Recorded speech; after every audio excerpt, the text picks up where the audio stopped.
Continuamos con Tu Punto de Encuentro. Oiga, ya me cambiaron el compañero. Carlos, nosotros estamos tocando hoy temas... El perfil, bueno. Sí, de frente. Nosotros estamos tocando hoy temas muy interesantes. Sí. Para eso también nos acompaña la Fundación como cada 8 días, dar luz para nosotros poder aprender más sobre el abuso sexual en todas sus áreas. El abusado, el abusador, por qué se da, por qué no se da, cuáles son las características de... Pero, ¿por qué no me presenta la compañera más bien y que sea ella quien nos empiece a enseñar desde ya? Ya es compañera, Maribel Arango. Maribel ya es compañera. Ah, bueno, está bien. Bienvenida a Tu Punto de Encuentro. Muchas gracias por invitarnos. Bienvenida, Maribel, y con ese tema tan interesante como siempre. Qué rico. Hace 8 días no tuvimos programa por un inconveniente técnico, pero hoy vamos a tocar ese tema precisamente, porque venimos con ese proceso hablando de abuso, abusador y demás. ¿Es correcto? Correcto, correcto. Entonces, hoy Darluz va a hablar precisamente de todo lo que tiene que ver con el perfil del abusador. Del abusado y del abusador también, porque digamos que en muchas ocasiones, y lo veníamos hablando con Alberto, puede ser culturalmente hablando que el abusador pudo haber sido abusado cuando niño, entonces ahí también se puede ir perfilando. Sí, es muy posible que la persona que ha sido abusadora o que ha sido abusada presente características más adelante de una persona que va a abusar, pero no precisamente tiene que ser una persona que vaya a tener esa tendencia. Me explico, hay personas, chicos, niñas y niñas que han sido abusados y hay un porcentaje que pueden tener conductas de abusadores más adelante, pero no todos pues se podrían afirmar que vayan a ser abusadores. No, pero es que imagínate, o sea, si nosotros lo miramos desde la parte de las estadísticas, que son alarmantes y ya lo habíamos tocado acá en el programa, y es que solo el 1% es el que denuncia, ¿cierto? Cierto. Y son gigantes. Se imagina que cada persona que haya sido abusada se convierta en abusador. Creo que, pues, no... O sea, una Creo persona que- se trata a tiempo creo- puede Sí. pasar. Exactamente. Creo que esto sería Exactamente. peor, o sea, si estamos en caos, creo que eso sería peor, porque entonces abusadores en potencia en la calle a 1000. Depende mucho de lo que tú dices, de identificar de una manera temprana las características de esa persona o que denuncien, de hecho, si esta persona que fue abusada tuvo esta situación o no, para poder hacer un trabajo oportuno, idóneo, con los profesionales adecuados para evitar que en un futuro se vuelva y se convierta en un abusador. ¿Cuáles son esos signos, esas señales de alerta que nos dicen que un niño fue abusado? Bueno. Mira, yo la mente, porque hay mucho silencio, entonces hay que identificar con miedo sus a actos, claro. hablar. Sí, en la mayoría de los casos, desafortunadamente, existe ese silencio, el temor a hablar, el temor a verse en evidencia, a que las otras personas se enteren. Y signos y síntomas podríamos hablar de varios. Los principales serían los físicos y los psicológicos.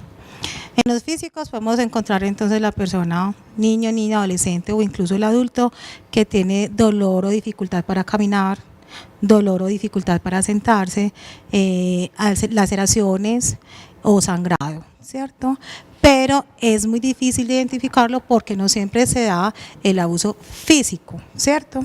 Recordemos que en anteriores ocasiones habíamos hablado que existen varias clases de abuso sexual, ¿cierto? Estamos hablando del físico cuando hay un acto de abuso sexual violento. directo, exacto, un acceso carnal como tal.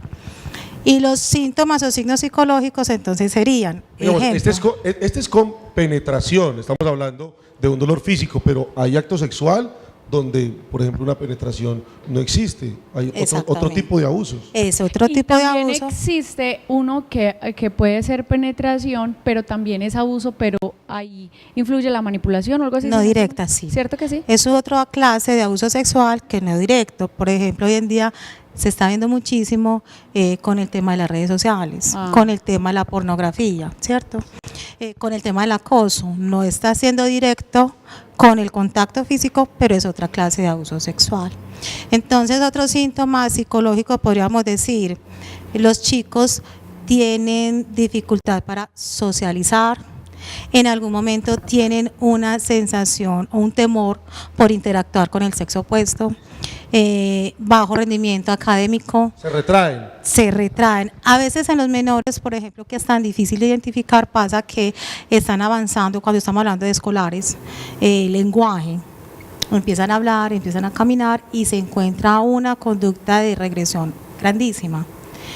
También se encuentra la falencia, por ejemplo, en concentración, dificultad de sueño, bajo rendimiento académico, dificultad para comer, estudiar y dificultades de ansiedad, ¿cierto? ¿Cómo hacer en esos casos para que ellos le cuenten a uno?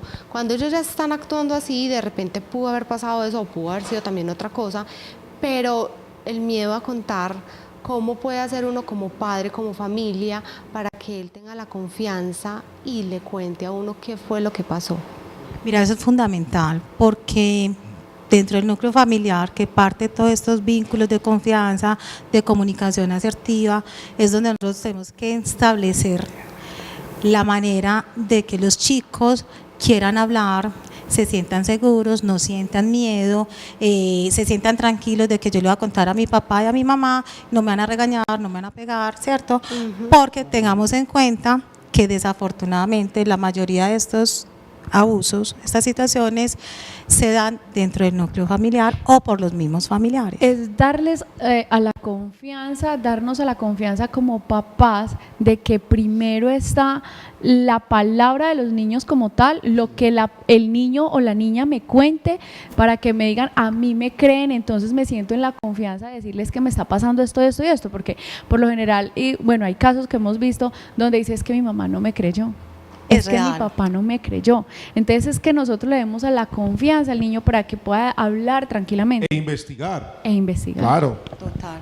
Es fundamental porque mira, de hecho, cuando ya por fin deciden hablarlo, entonces muchas veces resulta que quieren negarlo. Es uno de los factores de riesgo más grandes que hay, la negación de que está existiendo esta situación de abuso sexual. ¿Por qué se da?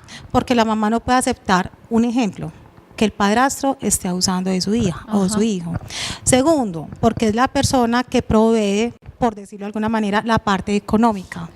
Tercero, por la exposición al medio, al escarnio, a la demanda como tal. Entonces, ellos quieren pretender que aquí no está pasando nada y adicional a eso quieren esconder la realidad. Aparte de eso, también suelen ser manipulados por el mismo agresor. Entonces, palabras, frases, como hemos visto en algunas películas, en algunas series, su papá y su mamá no le van a creer. No le van a creer que yo hice esto, que yo toqué esto. Entonces, ellos manipulan de cierta forma también a los menores. O mucho cuidado, me doy cuenta que le hago algo. Exacto, o a su familia. Exactamente, existen muchas maneras de manipular a la persona que fue abusada. Entonces está el chantaje emocional, está la amenaza, ¿cierto? O está hacer sentir culpable a la persona que fue abusada. Ejemplo, usted me provocó, usted lo permitió. Como le parece, usted está vestida de minifalda, entonces es culpa que se suya. está viendo mucho además. En el caso de los pequeñitos se ve mucho también cuando los chantajean con un regalito. Mire, yo le doy un regalito, si usted se deja o permite hacer esto o no esto. O por ejemplo también existe la situación de que si usted habla, le va a pasar algo a su mamá. Si usted habla, entonces yo no vuelvo a mercar. Si usted habla, entonces le va a ir peor. Hay muchas clases, el chantaje, la amenaza, el soborno, son maneras de manipular para que los chicos no se decidan hablar y van a estar intimidados siempre. Desde la fundación, con este tipo de casos, ¿cómo es el apoyo, cómo es la ayuda y cómo hacen entonces para que en el caso de los menores que son abusados cuenten qué les pasó? Bueno, mira, generalmente cuando llegan a la fundación son remitidos por las comisarías en donde ya han iniciado un proceso penal, ¿cierto? Para nosotros es fundamental hacer el apoyo y el acompañamiento terapéutico psicológico. Nosotros nos enfocamos en dar herramientas no solo a las personas abusadas, sino a la familia, para que resignifiquen esta situación. Es decir, para que aparte de lo vivido, se logre replantear, aunque suene complejo, no es fácil, es tratar de sacar esa situación lo mejor evitando pensar en lo malo y sacando fortalezas, sacando situaciones que puedan favorecer incluso el entorno familiar, porque en estos casos cuando hay demanda es una de las exigencias que la persona salga de su círculo, de su casa, por poner un ejemplo. Pero para nosotros es fundamental el acompañamiento psicológico para de alguna manera lograr estabilizar la parte emocional de la persona que fue abusada y de la familia, porque muchas veces la familia es más afectada incluso que la persona, dependiendo de la edad y el nivel obviamente de la clase de abuso.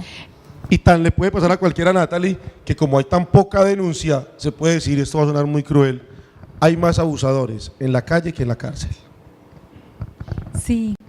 Es una realidad, pero mira, primero porque no denuncian, segundo porque al momento de denunciar los procesos se hacen extensos, desgastantes, son caóticos, las vueltas, citaciones, etcétera. Los cogen y los Exacto. sueltan. Muchas familias desisten de seguir adelantando el proceso O se pierde el o se sujeto pierde el en cuestión. agresor, o en otro caso, pues como sabemos que hay tanta demanda y sabemos que hoy en día no hay lugar ni espacio para todas estas personas, no solo abuso sexual, todos los que delinquen en la calle no hay en dónde tenerlos, entonces a veces el mismo sistema dilata más las cosas. Tiene que ser un caso mediático, que hagan mucha bulla para poder que actúen rapidito. Haga de Exactamente. cuenta, Juliana. o sea, no, tratando, exacto, o tratando de hacer una comparación, normalmente existen ladrones de bicicleta, le tenían que robar a un ciclista profesional para que pudieran hacer algo. Oscar Sevilla. Algo así. Maribel, algo así rápidamente para terminar y es, ¿cuál es la edad más difícil de poder detectar un abuso sexual? Lo digo porque en un bebé, en alguien recién nacido, físicamente se detecta ahí mismo, ¿no? Por las laceraciones tan tenaces, pero de ahí para allá los niños van creciendo. ¿Cuál es esa edad donde tenemos que tener, obviamente en todo tener más cuidado, pero estar más pendiente porque es más difícil de detectar?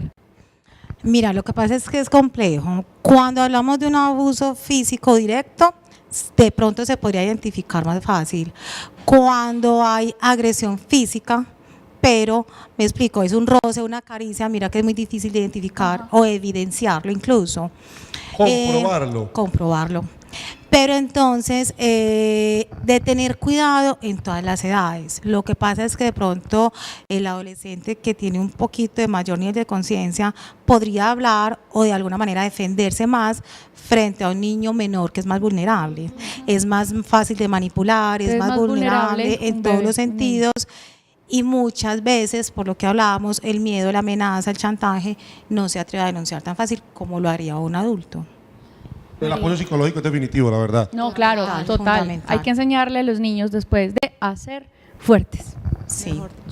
Y yo quiero decir algo, el tema de la educación sexual, que es tan complicado para los padres abordar estos temas Y que no hoy se lo en deje- día. y no se lo deje solamente al colegio.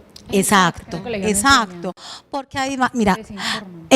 es una situación, nosotros lo vemos todos los días en la fundación, nosotros también hacemos talleres de prevención y promoción del abuso sexual.